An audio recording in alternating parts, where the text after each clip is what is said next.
একটা ব্লেন্ডারের জারের মধ্যে এক প্যাকেট হচ্ছে বিস্কিট আর 2টা ডিম দিয়ে দেখুন কতটা মজার একটি রেসিপি তৈরি হয়ে যায়। সবাই কিন্তু খুব মজা করে খাবে, আপনি বানানোর সাথে সাথেই কিন্তু লুটেপুটে খেয়ে নেবে, শেষ হয়ে যাবে, এতটা মজার একটি রেসিপি।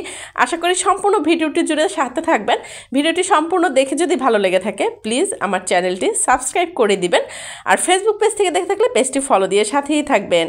চলুন ভিডিওটি শুরু করা যাক। এখানে হচ্ছে একটা ফ্রাই প্যানের মধ্যে আমি 2 কাপ পরিমাণে পানি দিয়ে দিয়েছি, আর হচ্ছে 1 টুকরো এলাচ, 1 টুকরো হচ্ছে দারুচিনি, আর পরিমাণ মতো হচ্ছে লবণ দিয়ে দিয়েছি। আর এখন দিয়ে দিচ্ছি হচ্ছে 1/2 কাপ পরিমাণে চিনি, দিয়ে একটু নেড়েচেড়ে পানির সাথে সুন্দর করে মিশিয়ে নিয়েছি। আর 1/2 কাপ পরিমাণে গুঁড়া দুধ, সেটা 1/2 কাপ পরিমাণে পানির মধ্যেই হচ্ছে দিয়ে সুন্দর করে একটু নেড়েচেড়ে মিশিয়ে নিয়ে পানির মধ্যে দিয়ে দিব। আপনারা চাইলে আগে দুধটা হচ্ছে পানির সাথে গুলিয়েও নিতে পারেন।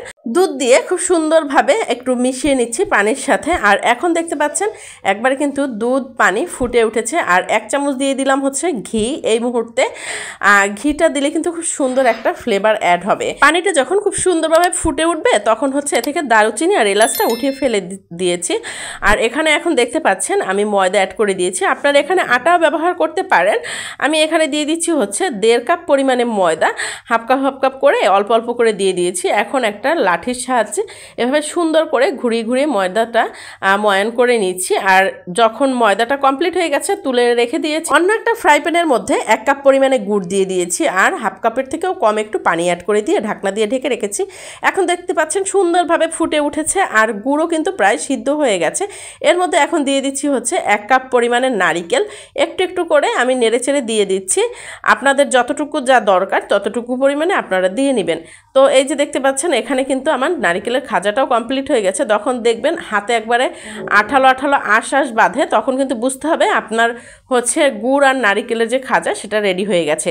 আর এদিকে হচ্ছে ব্লেন্ডারের মধ্যে আমি 1 প্যাকেট বিস্কিট সেটা দিয়ে একেবারে মিহি গুঁড়ো করে নিয়েছি। আপনারা চাইলে এখানে যে কোনো বিস্কুট ব্যবহার করতে পারবেন। এখানে হচ্ছে আমার ময়দা কিন্তু ঠান্ডা হয়ে গেছে, এখন একটা সুন্দর খামি বানিয়ে নিচ্ছি। আর এর মধ্যে হচ্ছে দিয়ে দিচ্ছি ডিম।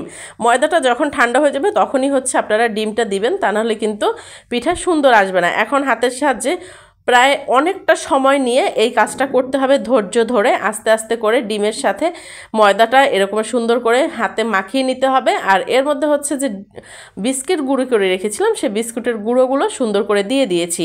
আর এই বিস্কুটের গুঁড়ো দেওয়ার কারণে কিন্তু খুব সুন্দর একটা ফ্লেভার অ্যাড হয়েছে, আর খেতেও কিন্তু অসম্ভব মজা ছিল। আর অল্প অল্প তেল নিয়ে এরকমের আস্তে আস্তে করে সুন্দর একটা ডো বানিয়ে নিয়েছি। এখন হচ্ছে দেখতে পাচ্ছেন এখান থেকে আমি সুন্দর করে চিকন করে একটা পিস পিস করে নিব, যাতে করে যতগুলো পিঠা আমরা বানাবো ততটুকুগুলো হচ্ছে লেচি কেটে নিয়েছি। আপনারা এভাবে লেচি কেটে নেবেন, দেখবেন আপনাদের জন্য কিন্তু খুব সহজ হয়ে যাবে। তো এই যে দেখতে পাচ্ছেন যতটুকু ছিল আমি কিন্তু ডোকে 2টা ভাগে ভাগ করে এতগুলো হচ্ছে লেচি কেটে নিয়েছি। এখন একটা একটা করে এভাবে গোল গোল লাড্ডু শেপ করে নিয়ে নিচ্ছি। আপনাদের সুবিধার্থের জন্য বলছি, যখন এগুলো করবেন তখন হচ্ছে অবশ্যই এই লেচিগুলোকে একটু ঢাকনা দিয়ে ঢেকে রাখবেন, তা নাহলে কিন্তু ড্রাই হয়ে যাবে, তখন পিঠেগুলো কিন্তু অনেক সুন্দর হবে না।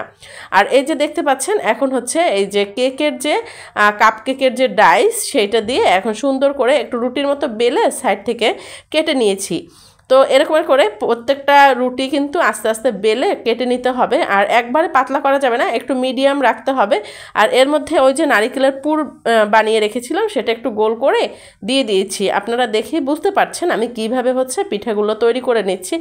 এতটা সহজ, বাচ্চারাও কিন্তু এভাবে পিঠেগুলো তৈরি করে নিতে পারবে। সাইড থেকে একটু হাত দিয়ে এরকম আলতোভাবে একটু চেপে চেপে দিতে হবে, যাতে নারিকেলের পুরটা বের হয়ে না যায়, আর দেখতেও ভালো লাগবে। দেখতে পাচ্ছেন আমি কিভাবে তৈরি করে নিচ্ছি।